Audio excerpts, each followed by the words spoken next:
Olá, alunos. Vamos dar continuidade ao nosso curso de Estatística e Probabilidade. O tema da aula de hoje são as técnicas de amostragem. Anteriormente, nós tínhamos já estudado o capítulo Fases do Método Estatístico, onde nós descrevemos cada uma dessas etapas, as 6 etapas do método, né? Começando pela definição do problema, depois planejando o estudo, depois indo efetivamente a campo para a coleta de dados, depois com dados coletados nós vamos apurar, explorar esses resultados, contabilizá-los e enfim nós vamos para a apresentação dos diversos resultados em elementos gráficos, tabelas e chegando finalmente a uma resposta a partir da análise dos dados, da interpretação e das conclusões, né?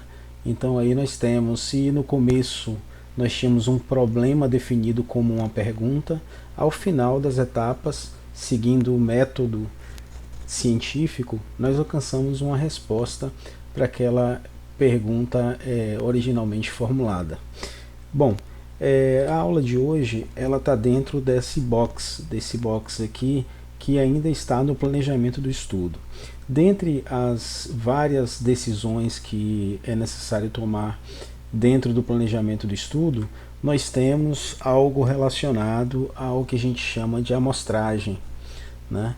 Então nós precisamos tomar decisões relacionadas a, considerando que eu vou fazer um estudo por amostragem, já que eu não consigo acessar toda a população, então eu preciso decidir questões a respeito dessa amostra. Uma das coisas é qual é o tamanho dessa amostra, que tamanho ela deve ter. Existem técnicas para definir isso, e isso nós vamos abordar, mas não apenas isso. Além do tamanho da amostra, nós vamos ver também como selecionar os elementos. Então, considerando que eu tenho uma fórmula que me permite determinar qual deve ser o tamanho da minha amostra, né, o chamado N amostral, após isso, como selecionar esses N elementos? Aí, para isso, você vai escolher uma das técnicas de amostragem disponíveis. Isso tudo para que nós consigamos obter uma amostra representativa da população. Então, esses são os passos gerais, tá? Então, nós estamos naquela fase de planejamento ainda, em que eu preciso tomar as decisões, né? Para que só após isso, tudo devidamente planejado, eu vá para campo e aí garanto sucesso na obtenção dos meus dados. Bom, então, a ideia básica é como é que eu faço para obter uma amostra? Aí as respostas, né, são decisões que eu preciso tomar.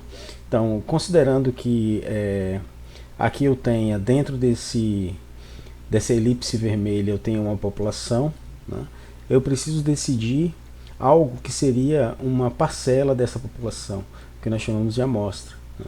Então eu preciso determinar para essa amostra duas coisas. Primeiro, qual tamanho, ou seja, quantos N elementos eu devo ter. E em segundo lugar, uma vez que eu saiba quantos elementos eu devo ter, como é que eu faço para selecioná-los? Então, são essas duas decisões que vai permear toda a nossa aula de hoje. Bom, essas decisões são importantes para que a gente alcance uma amostra representativa, né? Lembrando que sem uma amostra representativa não faz sentido depois você fazer a inferência, ou seja, generalizar a informação para todo o conjunto, para toda a população. Porque se a sua amostra for ruim, os resultados para a população extrapolados a partir da amostra serão ruins também, né? Então, essa é a ideia básica. Para eu ter amostra representativa, eu preciso definir qual tamanho a amostra deve ter e como eu devo selecionar esses elementos. Bom, para que isso seja resolvido, né, eu preciso saber do que depende o tamanho de uma população, né? Ou melhor, desculpe, quais são, do que depende o tamanho de uma amostra. O que afeta o tamanho da amostra? Então, certas características originais da população, né, e também algumas decisões relacionadas a precisão da minha resposta é basicamente o que define o tamanho da amostra que eu devo ter. Aí vamos analisar esses aspectos. A primeira coisa da qual o tamanho da amostra depende é da variabilidade da característica que eu estou analisando dentro dessa população. Veja só, suponha que para essa população eu esteja estudando a altura dos indivíduos. Se essa característica, essa variável, for bastante homogênea dentro da população, não importa muito se eu pegar uma amostra desse tamanho, ou uma amostra até menor, ou uma amostra maior. Não vai fazer muita diferença, porque uma vez que toda a população é bem homogênea, a amostra que eu pegar vai conter essa característica, ou seja, eu vou ter as alturas bem representadas dentro daquela amostra. Agora, o problema é se o contrário acontece. Suponha que dentro dessa região aqui eu tenha pessoas bastante altas. Por alguma razão, pessoas, jogadores de basquete, de vôlei, pessoas que têm a característica de serem altas, né, elas vivam nessa região. E por outro lado, pessoas mais baixas, dentro de uma média de altura populacional, vivem em outra região. Então, se isso acontece, ou seja, se a informação, se o dado que eu estou buscando varia muito dentro da população, o tamanho da amostra vai ser afetado, porque se eu pegar, por exemplo, uma amostra desse tamanho, pode ser que eu pegue apenas pessoas altas, aí o meu erro amostral aumenta bastante. Então, a primeira questão da qual depende o tamanho da minha amostra é da variabilidade natural, tá? Se ela varia muito ou pouco dentro da população analisada. A segunda coisa importante é o que nós chamamos de margem de erro, tá? Essa é uma decisão do pesquisador, é ele quem decide quanto de erro ele pretende ter na resposta final. Depois a gente detalha um pouco melhor, por enquanto eu só quero enumerar os fatores. O terceiro fator é a confiabilidade que eu espero ter na minha resposta, tá? Depois a gente detalha melhor isso também. Então são três coisas: a variabilidade natural, a margem de erro e a confiabilidade. A variabilidade natural o pesquisador não consegue controlar, porque ela é natural da população, né? Já a margem de erro e a confiabilidade são decisões do pesquisador, tá? E essas decisões afetarão no tamanho da amostra. Então vamos analisar cada uma desses fatores aqui. Primeiro, a tal da variabilidade natural, né, que pode ser medida por uma variável denominada desvio padrão ou pela proporção na população.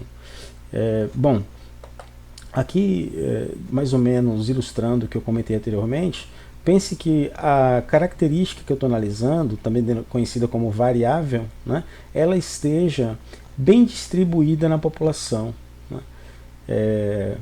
Então essas diferentes cores aqui refere-se às variações da variável que eu estou considerando. Então, se eu tenho uma população onde os elementos estão, os amarelinhos aqui, por exemplo, bem distribuídos pela população, assim como os verdes e as demais cores, então se eu pego uma amostra de um certo tamanho menor ou ainda maior, eu consigo captar essas variações originais da população.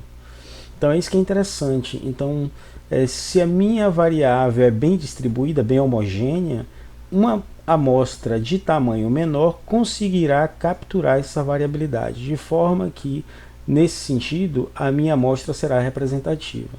Agora pense numa população que seja essa, onde as pessoas, nesse caso, se comportem, se agrupem, né, tenham um comportamento agrupado, onde em relação a essa variável estudada, elas se separem muito na população, né? Pense assim, por exemplo, na preferência por um produto, ou na preferência por um candidato nas eleições, ou por uma outra característica que seja qualitativa, como eu citei antes, a altura das pessoas. Pessoas altas vivem juntas, pessoas mais baixas e tal. Então, assim, pense que eu pegasse uma amostra que só pegasse esses laranjinhas aqui. Eu não conseguiria capturar a informação da população na amostra que eu peguei. Esse é o perigo, tá? E como a gente não tem como prever como é que é a variabilidade dentro da população, eu preciso, né, de alguma técnica que me permita determinar um tamanho mínimo amostral que capture de alguma forma. Mas mesmo assim a gente não está muito isento desses problemas, mas é uma forma de amenizar, é necessário pensar nisso. Então vamos lá. O primeiro fator que afeta o tamanho de uma amostra é a variabilidade natural, certo? Como é que a gente mede isso? Depois a gente conversa um pouco mais sobre isso. Bom, a segunda característica é o chamado erro amostral, representado pela letra E. Tá? O que é o erro amostral? Diferença entre o resultado obtido na amostra e o verdadeiro valor na população. Então, esse parâmetro aqui, né, ele seria o valor verdadeiro. Tá? E aqui é a estimativa que eu estou fazendo. Né? É um cálculo, a estimativa é um cálculo que eu estou fazendo a partir da minha amostra. É uma estatística, né, ou estimativa. A diferença entre a informação que eu obtenho na amostra e o verdadeiro valor é o que nós chamamos de erro. De forma que o erro nada mais é do que o valor da estimativa menos o verdadeiro valor. Então essa diferença é o que nós chamamos de erro amostral. Então, o erro amostral é uma das decisões do pesquisador. É você que decide, enquanto pesquisador, quanto de erro você aceita. Tá? De um modo geral, o que a gente pode dizer? Se você for muito exigente e quiser que o seu erro seja pequeno, o seu tamanho amostral tem que ser maior.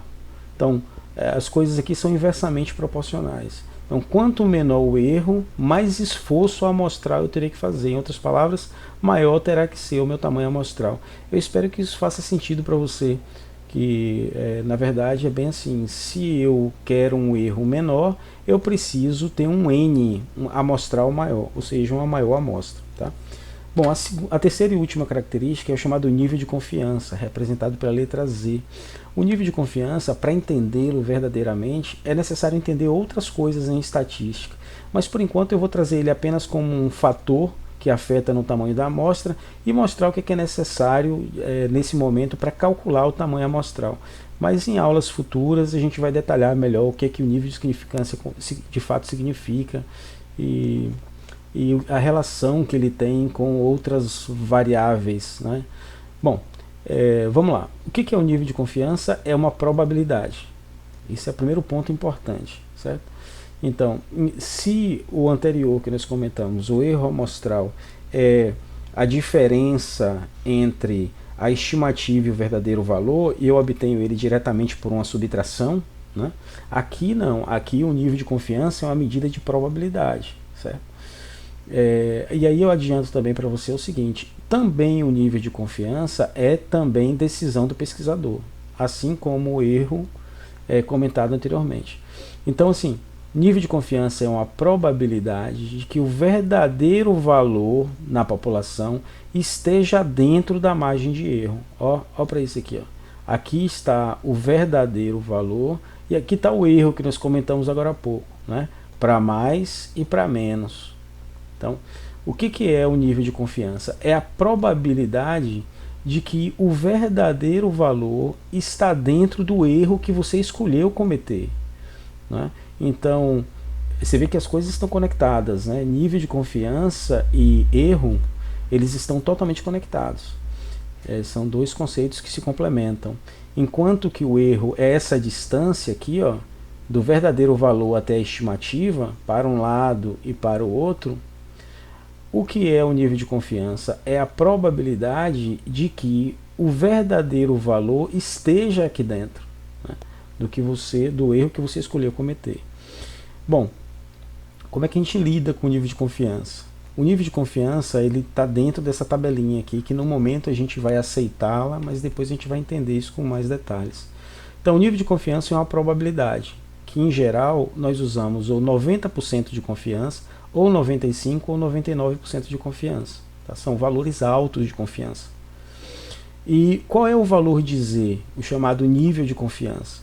O valor de Z ele pode apresentar um desses três valores. Veja só, se o nível de confiança que você quer na tua resposta for de 90%, o valor de Z que você deve usar é 1,64. Se você quiser um nível de confiança de 95%, o valor de Z a ser utilizado é 1,96. E se você quiser um nível de confiança de 99%, o seu Z deve ser de 2,57. Em geral, o valor mais usado é esse do meio. A maior parte dos estudos, né, que a gente vê aí nas instituições de pesquisa das mais importantes do mundo, ou em estudos mais básicos, ou nas pesquisas eleitorais que a gente vê falar na televisão, todas elas em geral utilizam um nível de confiança de 95%. Então eu também espero que fique claro para você que assim, ó, essa aqui, ó, por exemplo, vamos pensar que eu tenha escolhido um nível de confiança de 95%. O que eu quero dizer com isso? Que eu tenho 95% de certeza de que o verdadeiro valor do parâmetro populacional que eu estou analisando está dentro da margem de erro que eu escolhi na etapa anterior, quando eu falei de erro amostral, certo? Então isso aqui é uma probabilidade. Então se você escolhe 95% de certeza de que o verdadeiro valor está aqui dentro, observe, você está deixando apenas 5% para estar ou nesse ponto aqui, ou nesse ponto de cá. Ou seja, você tem um nível de confiança bastante alto na tua resposta, certo? Então espero que isso fique claro para você também. É um conceito importante e que as pessoas têm uma resistência ou dificuldade em entendê-lo, tá? Então nível de confiança é uma probabilidade do quão certo você está de que o verdadeiro valor estará dentro da margem de erro que você escolheu, tá? Então guarda bem isso aí. Bom, e aí novamente, ó, quanto maior for o nível de confiança que você quiser, maior deverá ser sua amostra, certo? Então é assim que funciona. Esses são os 3 aspectos principais. Essa tabela aqui resume a informação que eu comentei até agora, certo? Do que seria a variabilidade natural, o erro amostral e o nível de confiança. Aqui eu digo o que é cada um deles, como é que eu obtenho essa informação e o valor dele para a variável qualitativa e para a variável quantitativa. Então esse quadro aqui resume bastante coisa, tá? Entendê-lo e conhecer e memorizar as coisas aqui significam saber bastante. Então vamos lá. Variabilidade natural, que é quanto varia a minha variável, a característica analisada dentro da população. Como é que eu obtenho isso? Na literatura, tá? Lendo, buscando ver. Então a variável que eu escolhi trabalhar, como é que ela se comporta na população? Por exemplo, se eu escolhi a altura das pessoas, será que as pessoas na cidade de Salvador têm uma altura média de quanto? Como é que isso varia? Será que as pessoas de modo geral têm alturas muito próximas? Ou as pessoas têm alturas que variam bastante dentro da população? Então, certamente haverá estudo sobre isso, né? Então, é trabalho de um pesquisador pesquisar, ler bastante. Então, eu vou acabar encontrando na literatura alguma informação acerca disso.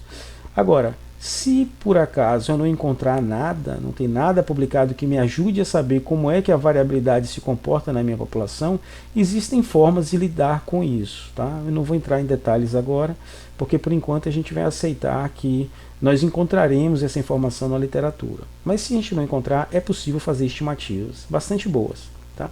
Bom, então, variabilidade. Se a minha variável for qualitativa, como é que eu meço ela? Pela proporção na população. E se minha variável for quantitativa, como é que eu meço? Através do desvio padrão. Desvio padrão é um conceito que nós vamos aprender também mais tarde, os detalhes, o que ele é. Mas por enquanto a gente já adianta ele apenas nesse contexto, de que ele é uma medida da variabilidade natural da minha variável dentro da população. Então vamos lá. Então se a minha variável é qualitativa, por exemplo, se eu quiser saber a proporção de pessoas na população que tem olhos azuis, né?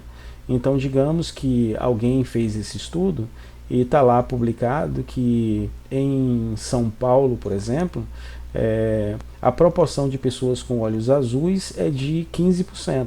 Tá? É uma proporção, é uma porcentagem. Então eu já tenho uma ideia de como é que essa variável se comporta dentro da população. Ok, então observe que a variável cor dos olhos é uma variável qualitativa, né? Ela é uma qualidade, não é um número, não é uma quantidade. Ok, agora se a minha variável for quantitativa, eu posso usar o exemplo que eu estava comentando sobre a altura das pessoas. Aí eu posso dizer assim, digamos que o desvio padrão da altura das pessoas seja de 20 centímetros. Então as pessoas têm um valor médio de altura com uma variação denominada desvio padrão de 20 centímetros para mais ou para menos, né? Então, o desvio padrão na variável quantitativa, é ele que me dá essa estimativa da variabilidade na população. Então memorizem isso, tá? Se a variável é quali, a minha medida de variabilidade é a proporção. Se a minha variável é quanti, a minha medida de variabilidade é o desvio padrão. Bom, e depois o erro amostral. O erro amostral, ó, como é que nós definimos? Diferença entre o resultado obtido na amostra e o verdadeiro valor na população, certo? Aquela diferença lá. Ela é uma decisão do pesquisador. E como é que eu obtenho? Através da margem de erro, tanto aqui na quali quanto na quanti, tá? Então, novamente, pessoal, isso aqui você não vai procurar na literatura, não, tá? Isso aqui é uma decisão sua. Eu digo assim, eu escolho cometer um erro máximo de 5%. Não passe dos 5%, não, tá? Quando você vê na televisão o repórter informando que fez uma pesquisa eleitoral e diz assim, a preferência pelo candidato A é de 38%, com 2 pontos percentuais para mais ou para menos. Certamente você já ouviu isso em períodos eleitorais. Bom, ele está se referindo a isso, tá? Essa é uma decisão do pesquisador que fez a pesquisa, lá do Ibope, Datafolha, Vox Populi, aqueles caras lá. Então, assim, isso aqui é uma decisão do pesquisador, certo? Da mesma forma, o nível de confiança, o que é o nível de confiança mesmo? É uma probabilidade de que o verdadeiro valor esteja dentro da margem de erro que estava aqui em cima, que a gente começou. Você escolheu a margem de erro, a probabilidade de o verdadeiro valor cair lá dentro é o nível de confiança, certo? E novamente, é uma decisão do pesquisador e você escolhe o nível de confiança. Aí nós comentamos agora há pouco lá na tabelinha que se você escolher um nível de confiança de 95%, que é bastante alto, é bom, esse valor é bom de usar, deixando de fora apenas 5%, né? Então dizer que o meu nível de significância é de 95%, significa dizer que eu só deixei 5 para fora, 5%. Né?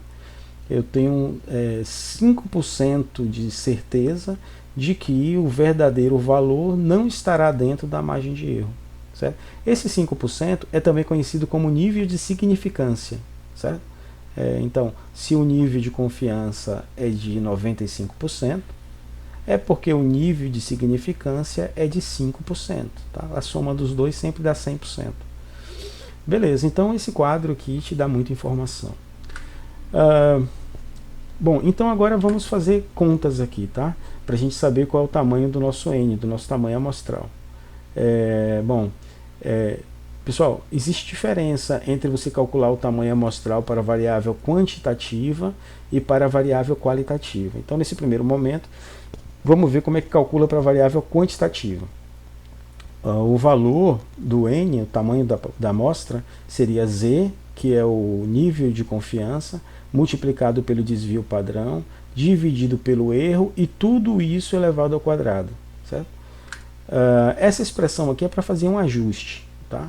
Digamos que você já calculou o valor do N amostral, mas é possível fazer um ajustamento nele para melhorá-lo. Se você conhecer o N maiúsculo, quem é o N maiúsculo? É o tamanho da população. Então, se você conhecer o tamanho da população, é possível fazer um ajuste nesse valor. Mas, por enquanto, eu não vou considerar isso. O importante para nós é isso aqui, nesse primeiro momento. Tá? Então, é importante memorizar essa expressão para usá-la nesses cálculos aqui. Ó. Há um exemplo aqui. Um engenheiro está interessado em saber o tempo gasto por um caminhão betoneira para misturar concreto. Pesquisando sobre o tema, ele descobriu que a variabilidade dessa variável dada pelo seu desvio padrão é de 10 minutos. Olha o desvio padrão. A variabilidade dessa variável dentro daquela população é de 10 minutos. Sabendo que ele decidiu adotar um erro, ele decidiu, voltando aqui, ele decidiu adotar um erro de 2 minutos e um nível de significância de 95%. Qual deve ser o tamanho da amostra para esse estudo? Olha o detalhe, decisões do pesquisador, o erro e o nível de confiança. Essa informação aqui, ele descobriu aonde? Ele descobriu lendo. Em algum lugar lá ele descobriu essa informação. Certo? Então, como é que eu respondo a isso aqui? Vamos lá. Então, o que eu tenho? Eu quero o N, o meu Z é de 95%, o que me dá um valor de 1,96 tabelado. O meu desvio padrão é de 6 minutos, está ele aqui. E o meu erro, o erro que eu escolhi cometer no meu estudo é de 2 minutos para mais ou para menos. Então vamos lá, substituindo na expressão, né? Aí eu tenho aqui, ó, 1,96 é z, aqui está errado, pessoal, desculpe, aqui é 6. Então 6 sobre 2 elevado ao quadrado. E aí fazendo as continhas, aqui eu já botei certo, tá vendo? Aqui estava errado, aqui eu já acertei. Aí aqui como é que ficou? O n é 35. Então o que eu vou ter que fazer? Eu vou ter que obter 35... minha amostra terá que ter 35 objetos, 35 elementos. Então o que eu vou fazer? Eu vou ter que medir esse tempo aqui 35 vezes. Aí eu vou lá, fico do lado do caminhão betoneira, e na hora que ele começar a mistura do concreto, eu aciono o meu cronômetro e deixo rolando. Aí quando ele terminar, pronto, esse é meu primeiro número, né? Então, o primeiro caminhão gastou X minutos, aí eu botei na minha planilha. Aí eu vou ter que fazer isso 35 vezes, em 35 caminhões. Então, o meu estudo terá que ser feito a partir desse tamanho amostral, certo? Então, esse N aqui é o tamanho da amostra que a gente tem que obter. Bom, já quando a amostra é qualitativa, olha só a expressão, é um pouquinho mais extensa aqui, mas não tem nada de difícil. O tamanho amostral seria o desvio padrão, desculpe, o nível de confiança elevado ao quadrado, multiplicado pela proporção, multiplicado por 1 menos essa mesma proporção, sobre o erro ao quadrado. Então, lembrando, né, observe que nessa expressão aqui, ó, não aparece o sigma, né, não aparece o desvio padrão, aparece o P de proporção, porque quando a variável é qualitativa, a minha medida de variabilidade na população é dada por uma proporção, também conhecida como porcentagem, certo?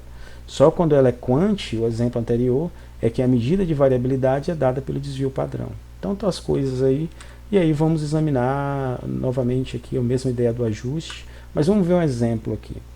Um pesquisador deseja analisar a ocorrência de deficiências auditivas entre funcionários da construção civil que realizam trabalhos em ambientes ruidosos.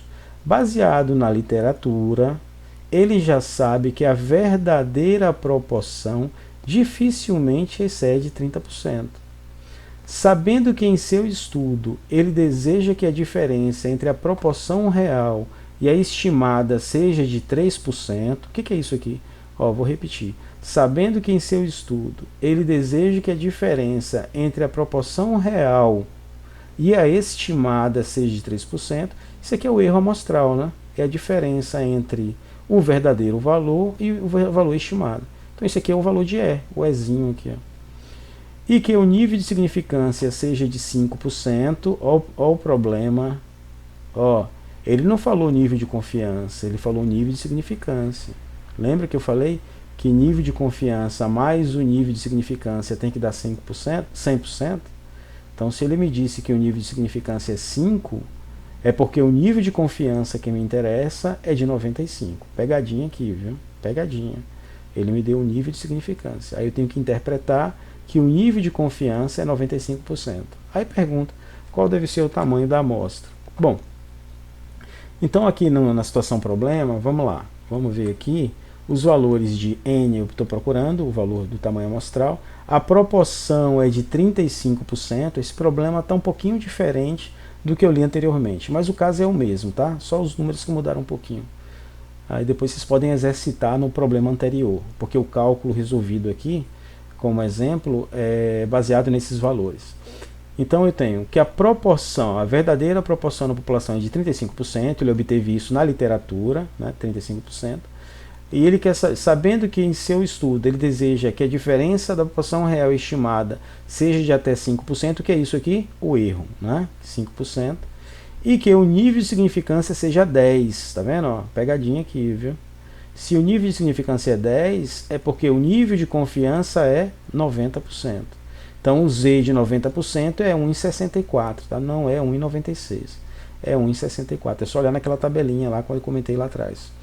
E aí, os cálculos vêm, né? E aí eu vou passar rapidinho aqui, as continhas aqui, tá? Olha o tamanho, 245, tá? Então eu teria que entrevistar 245 indivíduos para saber qual é o seu nível de deficiência auditiva nesse estudo, tá? Então esse é o tamanho, eu tenho que, tá vendo? Então eu tenho que obedecer isso. Então quando eu faço, pessoal, o tamanho amostral, aí isso vai lá para o meu planejamento do estudo. Lembra do planejamento, das fases do método? Então eu já sei qual é o meu tamanho amostral. Então você não pode ir para campo sem antes saber qual é o tamanho amostral, certo? Então nós já conseguimos resolver esse problema. Qual é o tamanho amostral? Bom, o que se segue? O que se segue é como selecionar os elementos da amostra. Eu já sei quantos elementos eu terei que selecionar, certo? Agora, como é que eu vou selecionar esses indivíduos? Percebe a pergunta? É outra coisa. Então, como é que eu vou fazer? É simplesmente chegar lá e entrevistar todos que aparecem na minha frente? Não, não é assim. Tá? E a gente vai ter que detalhar isso aí. Bom, mas eu vou parar essa aula por aqui, porque ela já vai indo com 30 minutos, para não ficar muito cansativa para vocês. Logo logo eu coloco uma aula que dá continuidade às técnicas de amostragem, dando seguimento a partir de agora como selecionar os elementos. Tá? Agora que nós já sabemos como. Olha o que nós já sabemos. Nós já sabemos quais são os fatores que afetam no tamanho da amostra, né, detalhadamente, e nós já sabemos como é que eu obtenho cada um deles, lembrando que a variabilidade é na literatura e que a margem de erro e o nível de confiança é você quem decide, certo? Aí com isso eu calculo o meu tamanho amostral ou para a variável quanti ou para a variável quali, e aí eu estou pronto para agora selecionar os elementos. Então, o que é a técnica de amostragem? Como processo de selecionar os elementos da população para formar a amostra, ok? Então tá, então aguardem aí ansiosamente por nossa próxima aula. Valeu, um abraço, até mais.